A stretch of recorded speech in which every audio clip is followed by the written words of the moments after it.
ഈ തറവാട് കുളം തോണ്ടാൻ ഒരുത്തനെത്തി കഴിഞ്ഞു. ഞാൻ തന്നെ കഴിഞ്ഞ വർഷം മിസ്സായി, ഇപ്രാവശ്യം മിസ്സാവും. പുതിയ അവതാരം ഞങ്ങളുടെ ട്രൂപ്പിൽ പുതുതായിട്ട് ചേർത്തിരിക്കുക. ഞാൻ അനശ്വരെ ആദ്യമായിട്ട് കാണുന്നത് ഒരു ഓഡിഷനിലാണ്. ഡയലോഗ് അടിച്ച് നീ ഷൈൻ ചെയ്യൊന്നും വേണ്ട, കാര്യം പറ. അപ്പൊ ഞാൻ അനശ്വരെ കാണുന്നു, അനശ്വര എന്നെ കാണുന്നു, അനശ്വരെ കാണുന്നു, അനശ്വര എന്നെ കാണുന്നു. അതാണ് പ്രശ്നം. അതല്ല പ്രശ്നം. ഡയറക്ടറിന്റെ അടുത്ത് പോവുകയാണ്. അപ്പൊ ഡയറക്ടർ പറഞ്ഞ ഓർമ്മയുണ്ടോ, അനശ്വരെ 3 വാക്കിൽ ചിരിപ്പിക്കണം, എങ്കിൽ നീയാണ് അനശ്വര നായകനെന്ന്. മനസ്സിലായി. അപ്പൊ ഞാൻ പറഞ്ഞ എന്തെങ്കിലും ഓർമ്മയുണ്ടോ?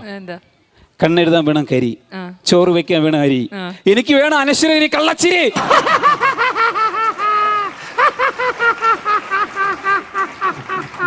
കുടിക്കാൻ എന്തെങ്കിലും എടുക്കട്ടെ? ഓക്കേ. Super joke. அதுதான் சொன்னேன். ஆனா வெளியில யார்ட்டையும் சொல்லாதீங்க, உதப்பானுங்க.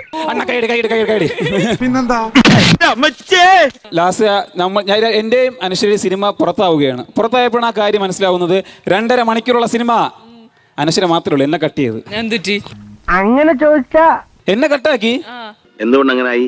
നിന്റെ കഴിവുകേട് കൊണ്ട്. അങ്ങനെ പിന്നെ ഫെബ്രുവരി 14 ഞാൻ കാത്തിരിക്കുകയാണ്. എന്തിനാണ്? അനശ്വര പ്രപ്പോസ് ചെയ്യാൻ. അയ്യോ, അതിനിടെ കൂടെ അഡ്ജസ്റ്റ്മെന്റ്. സോ ഗൈസ്, +2 പാസ്സായപ്പോഴാണ് തണ്ണീർ മൊത്തം ഹിറ്റ് അടിച്ച്. മനുഷ്യന്റെ ഓരോ അവസ്ഥ എന്നല്ലാതെ എന്താ പറയാ. ഓവർ സ്മാർട്ട് ആവണമെന്ന് എനിക്ക് ഇഷ്ടമാണ്, പക്ഷെ ഇത്രയ്ക്ക് അങ്ങ് ഓവർ ആവരുത്. കോളേജ് സെക്കൻഡ് ഇയർ ആയപ്പോൾ സൂപ്പർ സ്റ്റാറിന്റെ ഹിറ്റ്. എടാ, നിനക്കൊരു കത്തിയും കൂടി ഞാൻ വാങ്ങിക്കരുത്.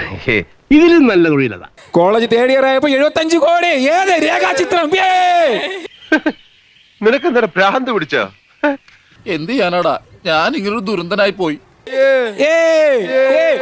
ഉറങ്ങി അണ്ണനെ ഞാൻ നമ്മുടെ വിജയം. തൊലിക്ക് നല്ല കട്ടിയാണല്ലേ. എന്റെ ഓരോ തമാശകൾക്കും ജനം പൊട്ടി പൊട്ടിച്ചിരിക്കുന്നു. അവന്റെ ആത്മവിശ്വാസം തർക്കമില്ല. അനശ്വരയുടെ കരിയർ എങ്ങനെ പോകുന്നു? എങ്ങനെ പോകുന്നു പറ. ഗ്രോത്ത് ഇങ്ങനെ പോവാ. അതുപോലെ എന്റെ എങ്ങനെ പോകുന്നു? എന്റെ പ്രണയം അതുപോലെ സലൂമിക്കിന്റെ പ്രശ്നം മനസ്സിലാവുന്നില്ല. അവന്റെ കോമഡി കൊണ്ടുള്ള ആക്രമണം സഹിക്കാൻ വയ്യ. കോമഡി കൊണ്ട് അറ്റാക്ക് ചെയ്യുന്നു. You hold a special place in my heart. കല്യാണേ ചെല്ലാ, ലവ് യുടാ ചെല്ലാ, ലവ് യുടാ ചെല്ലാ. ഇയാൾക്ക് എന്താണ് വയ്യേ?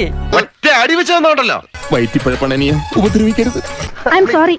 ഇനി നിങ്ങളുടെ തോന്നിയാൽ അനുവദിക്കാനാവില്ല. അനശ്വരയാണ്. ഞാൻ പിന്നെ കല്യാണം കേട്ടി ലാലേട്ടൻ.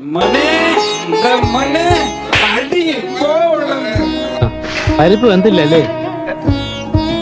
നാണമില്ലല്ലോടാ നിനക്ക്. ഞാൻ ഒരു മെന്റലിസ്റ്റ് ആണ്. അതിലൊരു മെസ്സേജ് അയച്ചിട്ടുണ്ട്. മെന്റലിസ്റ്റ് ആണ്. അതെ, അവൻ ഭ്രാന്തനാ, മുഴു ഭ്രാന്തൻ. അല്ല, മലയാളത്തിൽ അങ്ങനെ പറയും.